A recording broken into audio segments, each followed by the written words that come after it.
அனைவருக்கும் வணக்கம். இந்த பதிவில் நம்ம என்ன பார்க்க போறோம் அப்படின்னு பார்த்தீங்கன்னா, போன வாரம் என்கிட்ட ஒரு பேஷண்ட் வந்திருந்தாங்க. அவங்களோட ஒரு டிஸ்கஷனை தான் நம்ம இப்போ பார்க்க போறோம். ஸோ அவங்க வந்து ரொம்ப அமைதியாக வந்து உட்காந்துருந்தாங்க. அவங்களுக்கு டெலிவரி ஆகி ஒரு 6 to 10 வீக்ஸ் ஆகுது. ஸோ வந்து என்னையே பார்த்துட்டு இருந்தாங்க. என்னன்னா அவங்களோட ஒர்க் வந்து என்னன்னா ஒரு dancer. She is a dancer. So அவங்களுக்கு இப்போ பேபி டெலிவரி பண்ணிட்டேன். நான் எப்போ வந்து நான் லவ் பண்ற ஒர்க்குக்கு திருப்பி நான் எப்போ பண்ணலாம் அப்படிங்கிறது தான் அவங்களோட மிகப்பெரிய கொஷின். பட் ஆனால் அவங்களுக்கு என்கிட்ட கேட்கறதுக்கும் பயம். மேம் நான் திருப்பி வந்து நான் வந்து என்னோட ஒர்க்கை நான் பண்ண முடியும் அப்படின்னு கேட்கறதுக்கு ஒரு பயம். பட் இருந்தாலும் தயங்கி கேட்டாங்க. ஸோ அவங்க வந்து எப்படின்னா, அவங்க வந்து ஒரு காலேஜ் போகும்போது அவங்க வந்து ரன்னிங், ஸோ அத்லெட். ஸோ அந்த ஒர்க்கும் எனக்கு அவங்க வந்து ரெஸ்யூம் பண்ணணும்னு நினைக்கிறாங்க. ஒரு டான்சிங் ஃபீல்டில் இருக்காங்க. ஸோ இதையும் அவங்க வந்து பண்ணணும்னு நினைக்கிறாங்க. ஸோ இப்போ வந்து அவங்களுக்கு எப்படின்னா ஒரு டெலிவரி ஆனதுக்கப்புறம் ரொம்ப ஒரு மாதிரி ஒரு ஹெவினஸாக இருக்கு, ரொம்ப ஒரு பெயின்ஃபுல்லாக இருக்கு, கொஞ்சம் ஒரு டிஸ்சார்ஜ் வந்துட்டே இருக்கு.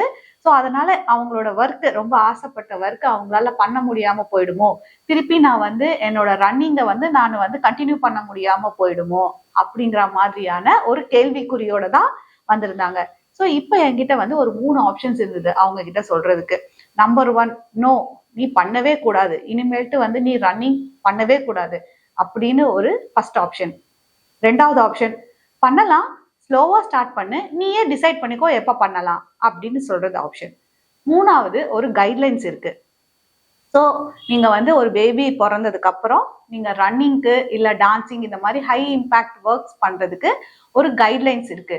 ஸோ அந்த கைட்லைனை ஃபாலோ பண்ணி நம்ம ஒரு ஆக்ஷன் பிளான் வந்து ஸ்டார்ட் பண்ணலாம் அப்படின்னு அவங்க கிட்ட சொல்றது. ஸோ நான் வந்து 3வது ஆப்ஷன் தான் செலக்ட் பண்ணேன். ஏன்னா நம்பர் 1 அண்ட் நம்பர் 2 ஆப்ஷனுக்கு எந்த எவிடன்ஸுமே கிடையாது. அது மட்டும் இல்லாம அவங்க வந்து அவங்களுடைய ஒர்க்கை ரெஸ்யூம் பண்றதுக்காக அத்தனை டவுட்ஸோட, அத்தனை பயத்தோட உட்காந்துருக்கும் போது என்னால நம்பர் 1 and 2nd ஆப்ஷனை கொடுக்க முடியல. ஸோ அவங்களுக்கு எவிடன்ஸ் பேஸ்டான கைட்லைன்ஸை தான் கொடுத்தோம். அந்த விதமா அவங்க எப்படி வந்து ரெஸ்யூம் பண்றது, அவங்களோட ரன்னிங் அண்ட் ஆல்சோ அவங்களுடைய ஒர்க் எப்படி ரெஸ்யூம் பண்றதுங்கிற கைட்லைன்ஸை கொடுத்தோம். ஒன்னொன்னா ஸ்லோவா ஸ்டார்ட் பண்ணோம். ஸோ அந்த கைட்லைன்ஸ் பத்தி நம்ம இப்போ ஒன்னொன்னா பார்க்கலாம். ஸோ அந்த கைட்லைன்ஸ் பத்தி நம்மளோட அடுத்த வீடியோல பார்க்கலாம். மீண்டும் அடுத்த வீடியோல சந்திக்கிறேன். நன்றி, வணக்கம்.